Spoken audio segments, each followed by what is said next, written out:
morning, good evening, good afternoon. Welcome to Wisdom Wednesday. I'm just grateful for you no matter when you watch this. And we're in our fourth and last episode of Being Your Badass Self. And over the last month, we've pushed a lot of envelopes. We've gotten to the point of knowing the things we need to do. So again, my name is Reverend Richard Pacheco. A lot of people call me Rev Rich or just Rev. Either way, it's still getting used to the title, but that's how I start to build my badass self. It's getting used to the things that I deserve. And we've pushed those things over the last month. We've talked about letting go of the handbrake of your past. Working on myself, my past has held me back because I've thought of the things that were told to me, were embedded in me, and I had to let it go. We then talked about the mother lode of good.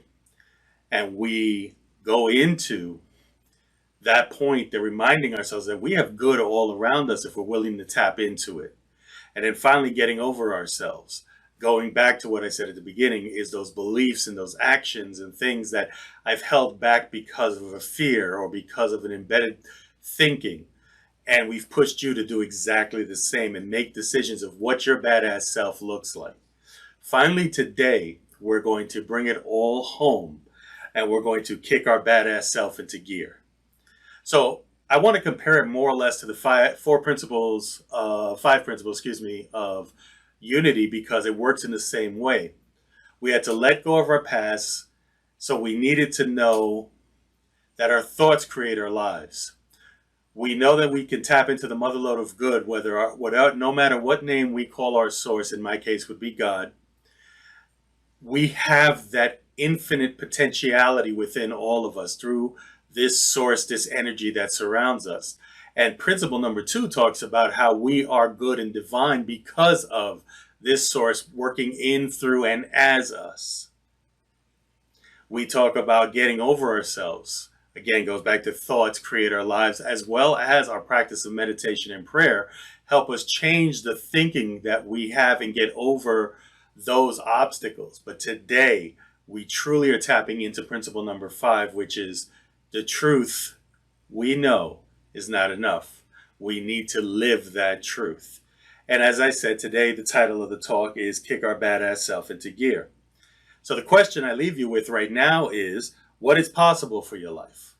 After everything we've gone through, all the exercises we've done, even the meditations that kind of matched along if you joined us for Meditation Monday, what is the answer to that question for yourself? What is possible for your life? Give you a quick minute to go ahead and answer that for yourself. I know for me, the answer comes when I work in truth, as they say, when I work in that place where I, without even thinking, or as they call it, unconscious consciousness, where we're actually doing the thing without even knowing we do it, but where it brings so much joy to us that we don't even think we're working. And I know I'm on the right track there. That's for me. But what was that answer for you? What was the answer to what is possible for your life? And the one thing you have to remember is no matter what that answer is, there's only one factor. And I've talked about this one factor over and over in so many of my talks. And it just so happens to take front stage in this talk. So the one key factor out of all things we've talked about this month, all the things we talked about all the time. In fact, the things that we've talked about this month and all the things we talked about all the time stem and rally around this one thing. So what is that one thing? So when we ask about the one thing, is it having faith, trusting the universe, believing in God, believing in yourself, letting go of limiting beliefs, praying, surrendering to outcome, etc., etc.? Yes, all those things are important as well. But there's an incredible and powerful and important step that you must take, being your badass self. It is the one step that you need to take before anything else can begin. Okay? And that one factor will kick you into gear each and every time. So I know you're sitting there going, all right, Rich, get on with it. I want to hear what this one thing is. And it's very simple. It is a decision. So let me go ahead and share a story that they shared with me here. And the story goes that when Henry Ford first came up with the idea for his V8 motor, he wanted the engine to have all 8-cylinder casts into one block. But that had never been done before, and his team of engineers told him so.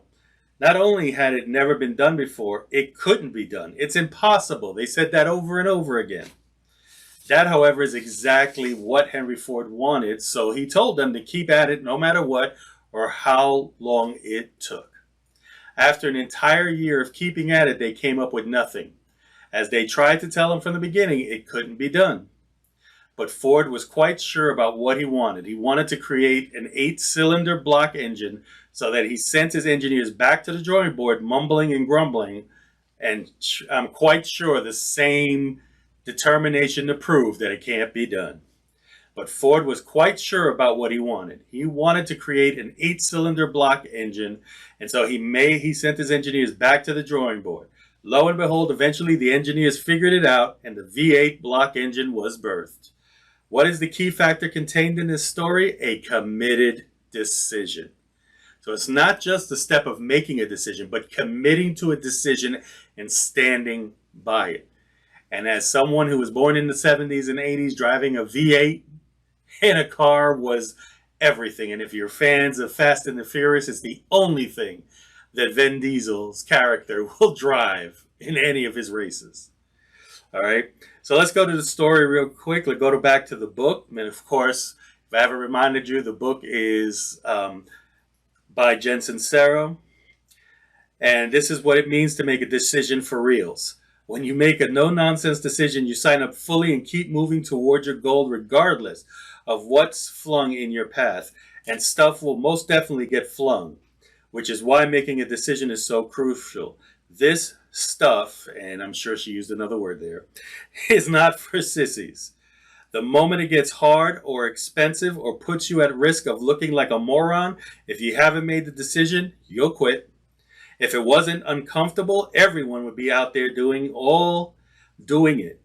There is all in love with their fabulous life. So again, let me read that. If it wasn't uncomfortable, everyone would be out there all in love with their fabulous life. Most of my mentors, if not all my mentors, have always said, if you want something, you need to do what people are not willing to do. Stephen Covey said it best as well. He says, I am not a product of my circumstances. I am a product of my decisions. The quality of our lives is based on the quality of our decisions and our willingness to see them through. I love the beautiful statement by Yogi Bhajan, a yogi and spiritual teacher who introduced Kundalini Yoga to the U.S. He said, human is not born a slave. Human is born in truth, in the image of God. And every man, woman, and child had to learn there was no turning back. There was no playing weak.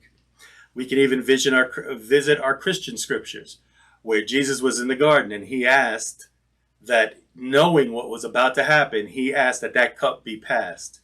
But the final decision he knew had to happen, and he said, not my will, but thy will. And he committed to that decision no matter what. Following that, the guards came to get him. Peter cut one of the guards' ears off. Jesus healed it, scorning him for taking any type of violence, because he made a committed decision to follow through with what he knew would happen. The key factor to being a badass self is to decide to be it. Whatever that means for you, get to decide and make it, and want it badly enough to be willing to stick with it even when it gets hard.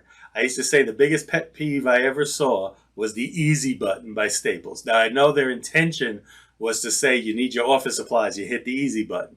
But that became the meme of the century. It became every meme out there. Oh, you're having a bad marriage? Hit the easy button. Your job sucks? Hit the easy button. And people forgot then that it's the work we do. It's okay to work smarter. And that's what you need to do, is to work smarter on yourself, on your job, on your family. It doesn't matter. Work smarter. We don't always have to take the hard way. But when we take the easy path, we made a decision to do only what's comfortable, which means 9 times out of 10, we will stay in the exact same place that we've always been. Because when we do, even these may be difficult moments, there are always moments of magic, and what looks like coincidence, we may call it divine intervention. There's a book by W. H. Murray. The book is called The Scottish Himalayan Expedition. It's a book in 1951. He says, until one is committed, there is a hesitancy, the chance to draw back, always ineffectiveness. The moment one definitely commits oneself, then providence moves too. But there's actually more to that passage. So let me read the entire passage. It says, but when I said that nothing had been done, I erred in one moment's matter. We had definitely committed ourselves, and we were halfway out of our nuts. We had put down our passage money, booked a sailing to Bombay. This may sound too simple, but it's in great consequence. Until one is committed, there is a hesitancy, the chance to draw back, always ineffectiveness. Concerning all acts of initiative, there is one elementary truth, the ignorance of which kills countless ideas and splendid plans, that the moment one definitely commits oneself, then providence moves toward. A whole stream of events issues from the decisions raising in one's favor all manner of unforeseen incidents, meetings, and material assistance which no man could have dreamt would have come his way. I learned a deep respect for one of Gautier's couplets. Whenever you can do or dream, you can begin it. Boldness has genius, power, and magic in it.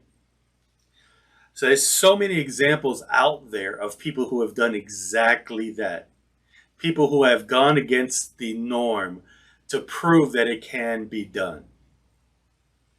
But again, it takes a committed, and I underline, bold, italicize the word committed decision. Okay? So when we look at some great examples, Ford was committed to the V8 block. Engine is so much more, had his business failed more than once, you know. Michael Jordan was committed to playing basketball even though he was cut from his high school basketball team for the lack of skill. And I love the commercial when he goes, I am sorry that I didn't tell you about all the missed shots I took. And I am sorry about I didn't tell you about all the hours of working out and all the other things, because we see the success, but we don't see the work that goes into it. Steven Spielberg was a high school dropout and was rejected from film school 3 times, but he was committed to making movies. Soichiro Honda was turned down by Toyota for engineering position, but he was so committed, he started his own little company that you may have heard of. And you know that's that Honda. Of course, we know Thomas Edison was once dubbed by a teacher to be too stupid to learn anything, but was so committed to creating a light bulb that he tried more than 1,000 times before he saw the light, both literally and figuratively. Excuse me. Fred Smith was committed to a big idea. He wrote a paper about what it will while at Yale. He only got a C, and his professor wrote on the paper, well, Fred, the concept is interesting and well-formed, but in order to earn better than a C, your ideas also have to be feasible. But he went on to create FedEx anyway. The examples can go on and on. Even some of our heroes now, Steve Harvey is someone as a child said, I want to be on television, and was told that, his dreams will never happen. We see it constantly, even in our own selves, that people will put us down, tell us what can't happen. But when you're willing to make that committed decision, kick that badass journey into gear, you can accomplish what you want to accomplish. Playing Major League Basketball is not only about playing basketball and making $1 million. Becoming an award-winning director is not only about directing amazing movies. Inventing the light bulb isn't just about bringing light to the world. Starting your own car delivery company is about just starting a successful business. Not that there's anything wrong with any of these things, but for one, I am very happy that all these people have done what they wanted, but it really was about the becoming part of that process where we begin to believe in ourselves. I want to ask again the question I asked at the beginning of our time together. What is possible in your life? And is the time to expand what that might be? So not just answering the question of what is possible in your life, but also to expand that idea. See that vision. And this is where we talk about the power of imagination as one of our 12 powers or 12 faculties, where we talk about the power of imagination when we begin to see ourselves in that place, whatever it is. And there's nothing strange, nothing funny, no matter what. You know, um, Jean-Claude Van Damme, as a child growing up in a martial arts environment, he was one of the people I constantly watched in movies. And he took the same style that I took, which was Shotokan karate. And I wanted to know how he was able to get these kicks off or whatever. Come to find out he was a ballerina. So he learned to dance prior to his training, which gave him that edge. I guarantee you, when I was growing up, if I even thought about a male being, hey, in ballerina, I'd have been laughed out of everything I've done, because that wasn't a manly thing to do. And I'm sure every one of us watching this today have a story of someone, a friend, someone who claims they love you, who told you you couldn't do something. But if you had the audacity to push through, if you had the step and the committed decision to say, I'm going to do it anyway, that you saw some progress. Maybe you didn't get there. Maybe you failed a few times. That's okay. But you saw the progress that you made. So it could be anything in your life right now. Could I get a job, buy a house, quit a habit that doesn't serve you, get in shape, get back to school, find a soulmate, become a spiritual life coach or minister? What is it for you? Jen Sincero writes on page 195, there's no big mystery to this stuff. If you want something bad enough and decide that you will get it, you will. There are plenty of people out there in the world living the kind of life you only dream about living, many of whom are far less fabulous and talented than you. The key to their success is that they decided to go for it. They stopped listening to the tired old excuses, changed their lousy habits, and got on with it. So as we end this month's talk, or the 4 talks we've done, being our badass self with the challenge, decide what that means for you, and then make the commitment to go live it. Most importantly here is that we remember that no matter what, only we can make that committed decision and become our badass self. So as always, I always tell you that I am here for you. So if anyone here is interested in taking these steps or wants someone to help minister them, coach them, spiritual, whatever, I'm here for you. Trust me, I've been on so many journeys where people have told me you'll never make it. They'll never take you. They'll never whatever. And yes, it may have taken a long time, but when I made that committed decision, I made it there. So what I want to do is read the final chapter of the book, very short. It's entitled, Beam Me Up, Scotty. It summarizes beautifully all that we have done this month.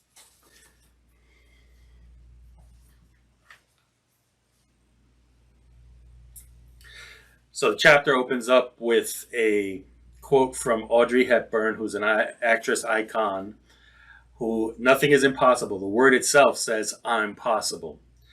So the author writes, my grandmother on my mother's side lived to be 100 years old. Nana was a waspy as they make 'em. Prissy, reserved, able to avoid confrontation with a skilled precision of an F-16 pilot. For as long as I can remember, she always looked exactly the same. She was eternally adorned in a cardigan pinned together at the top by an antique brooch. Her pink lipstick and her spanky brown eyes shining through a full face full of wrinkles that erupted in a series of oh dears every time she laughed. In her long lifetime, Nana witnessed the birthing of such pivotal human achievements as the phone, the car, the TV, human flight, the computer, the internet, and rock and roll. The 2 things that blew her mind most, however, were putting a man on the moon and the soda dispensers at McDonald's. She'd stand there watching, gripping by disbelief, as an employee placed a cup, small, medium, or large, beneath a spout, pushed a button, and walked away, leaving the machine to fill it up to the perfect, proper amount. How does it know when to stop? Nana would shake her head mortified. How does it know? After we figured out how it was done, after we figured out how to clone a sheep, she pretty much threw in the towel on ever questioning anything again.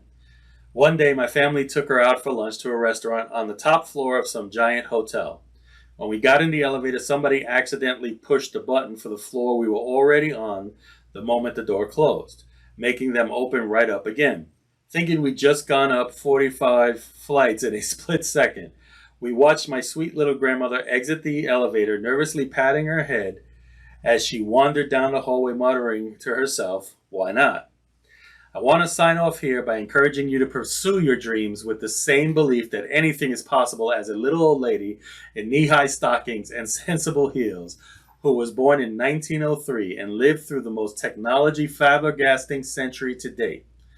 Whatever you desire to do with your precious life, write jokes or rock out or start a business or learn to speak Greek or quit your job or raise a bunch of kids or fall in love or lose your flab or open for orphanages around the world or direct movies or save dolphins or make millions or live in a canyon in a loincloth, believe it's possible and it's available to you and that you deserve to be, do, have it. Why not? Give yourself permission, and that means, yes, that includes the money, to be who you are regardless of what anyone else thinks or believes is possible. Do not deny yourself the life you want to live because you're worried about you're not good enough or that you will be judged or that it is too risky. Because who does that benefit?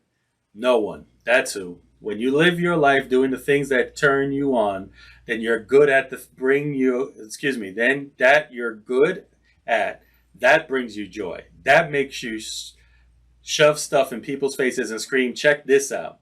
You walk around so lit up that you shoot sunbeams out of your eyeballs, which automatically lights up the world around you, which is precisely why you are here, to shine your big ass ball of light out onto the world of ours, a world that literally depends upon light to survive.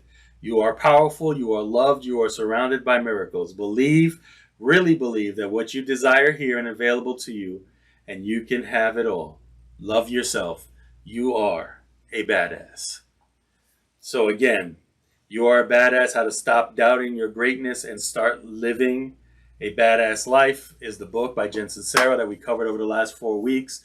It is a book that I've enjoyed, my wife has enjoyed. We are now going through her other book, which is You're a Badass at Making Money. Again, it's about money mindset. I encourage you to buy the book, read the entire book so you can hear her stories and everything she's gone through. Put it to practice. That's what's most important. And again, I'm here for you. If there's anything I can do to help you or go over any of the steps with you, or whether it's coaching or spiritual counseling, doesn't matter. I'm here for you. We've ended our series. Next week I'll be doing a solo talk on something that she ended this chapter on, which is loving yourself. The talk is called The Third Greatest Commandment.